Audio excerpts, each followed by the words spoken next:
Dan kabar terbarunya juga bahwasannya Mbak Gondrong ini dipanggil sama keluarga. Harusnya juga yang harus dipanggil ini temannya si Mbak Gondrong ini juga harus dipanggil karena dia ikut menyebarkan video modus penipuan ini ya. Herman alias Ustadz Gondrong yang melakukan aksi saat penggandaan uang ditetapkan sebagai tersangka karena menikahi anak di bawah umur. Waduh.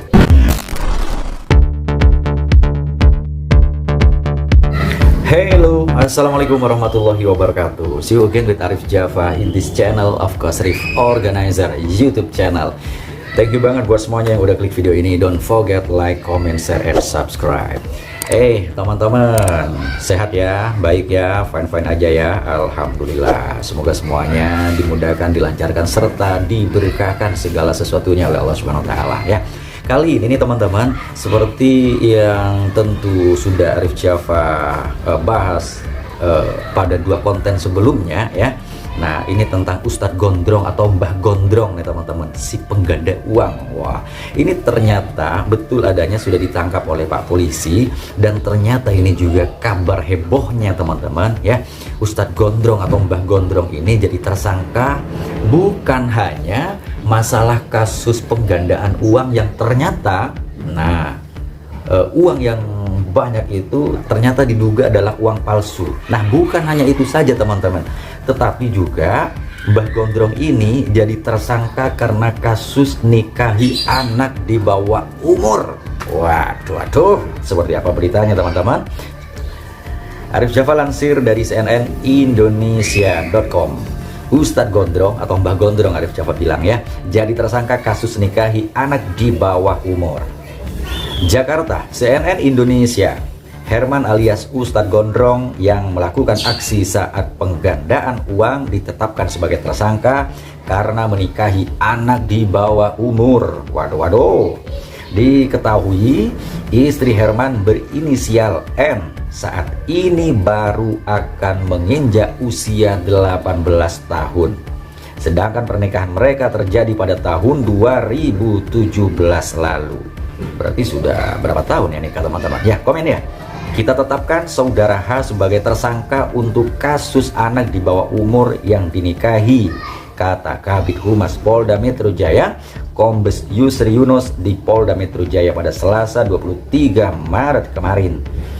Terkait pernikahan ini, Herman dijerat dengan Undang-Undang Nomor 35 Tahun 2014 tentang perlindungan anak atas kasus pernikahan anak di bawah umur ini. Kata Yusri, Herman pun telah menjalani penahanan. Sementara itu, aksi penggandaan uang yang dilakukan Herman, penyidik masih mendalami soal kemungkinan jeratan terkait pasal penipuan. Karena memang ada indikasi korban, makanya kami harapkan mudah-mudahan yang pernah menjadi korban yang bersangkutan segera melapor. Tetap kami masih mendalami, tuturnya. Yusri mengungkapkan sejauh ini polisi telah menerima informasi sebab ada satu korban dari aksi penggandaan uang oleh Herman. Nah, benar ya, ada korban ya. Kata Yusri, penyidik berencana untuk bertemu dengan korban guna melakukan klarifikasi atas dugaan penipuan tersebut. Masih kami dalami, coba melakukan pemanggilan atau mendatangi korban yang pernah menjadi korban saudara H dalam hal penipuan penggandaan uang ini, ujarnya. Sebelumnya, Kapolres Metro Bekasi Kombes Hendra Gunawan mengatakan Herman merekam aksi penggandaan uang yang dilakukan untuk mempromosikan kesaktiannya. Waduh, ada promosi kesaktian ternyata teman-teman ya. Herman sendiri dikenal berprofesi sebagai tukang pijat hingga penjual barang antik selama kurang lebih 20 tahun. Selain itu, dia juga melakukan pengobatan termasuk memberikan jampi-jampi, jimat hingga pelet. Disaksikan para pasien atau orang yang berkunjung ke rumahnya. Di situ juga ada temannya yang niatannya untuk mempromosikan kehebatan dari H tersebut, dan kegiatan itu dilakukan juga untuk mempromosikan yang bersangkutan ini memiliki kesaktian, tutur Hendra kepada wartawan. Hendra menyebut usai video penggandaan uang itu viral, pengunjung atau pasien dari Herman meningkat pesat hingga 200 orang per hari. Wah, lumayan ya. Bisa dapat semacam upah 10.000 saja kan sudah 200.000. Itu pun kalau 10.000, dan nggak mungkin minimal 100 ya teman-teman. Ya dikalikan sendiri, dikalikan 200 orang ya. 100.000 dikalikan 200 orang. Ya, lumayan kan ya. Hendra menyebut usai video penggandaan uang itu viral, pengunjung atau pasien dari Herman meningkat pesat hingga 200 orang per hari. Herman sendiri mematok tarif berbeda untuk tiap pasiennya, mulai dari 50.000 hingga 100.000. Nah bener kan ya. Nah 50.000 nggak ada yang 10.000 teman-teman, 20.000 nggak ada, minimal 50 hingga 100.000. Nah ini benar adanya ya. Semalam juga sempat ini Arif Java sempat baca berita kalau Mbah Gondrong ini juga ternyata terjerat kasus karena menikahi anak di bawah umur. Nah ini yang ingin juga Arif ulas ya teman-teman. Jadi bagi teman-teman yang ingin menikahi siapapun itu ya, harusnya dipikirkan terlebih dahulu ya. Kenapa masalah usia ini juga diundang-undangkan teman-teman ya. Satu, mungkin secara faktor kedewasaan, atau mungkin juga apa ya, kalau anak di bawah umur artinya masih di bawah 18 tahun ini kepribadiannya masih labil ya kan. Nah jadi negara ini sudah mempertimbangkan segala sesuatunya teman-teman. Nah karena yang namanya orang labil ya, bisa saja ya cuman dengan ada permasalahan sedikit saja cerai dan lain sebagainya ya kan. Nah terus ya harus dipikirkan teman-teman. Jadi jangan buru-buru dulu, terutama untuk teman-teman muda yang sudah mempersiapkan diri untuk segera menikah ini ya. Jadi pikirkan terlebih dahulu bagaimana si calon istri kalian ya. Dan si cewek pun juga demikian, jangan keburu ya, jangan keburu nikah.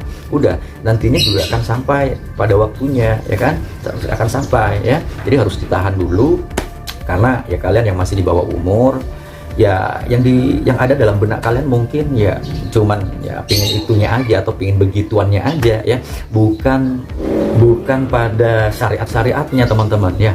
Tetapi mungkin ibarat anak kecil ya, mungkin cuman pengen pipis aja begitu ya. Terus entahlah bagaimana ini. Dan kabar terbarunya juga bahwasannya Mbah Gondrong ini dipanggil saat keluarga. Harusnya juga yang harus dipanggil ini temannya si Mbah Gondrong ini juga harus dipanggil, karena dia ikut menyebarkan video modus penipuan ini ya kan. Nah jadi hati-hati untuk teman-teman juga ini, jangan nggak ketipu dengan hal-hal ya semacam ini. Jadi udahlah, orang yang sekali lagi nih ya, orang pengen kaya itu kerja dan benar-benar kerja yang serius, kerja yang beneran, bukan kerja menggandakan uang. Dan untuk yang kesekian kalinya juga Arif Java sampaikan buat teman-teman, nggak ada ceritanya orang luar negeri itu kaya dengan menggandakan uang, tidak ya, nggak ada. Jadi kerja ya. Jadi dua pesan itu teman-teman, pengen kaya, kerja beneran, berdoa beneran, insya Allah dijabah oleh Allah SWT.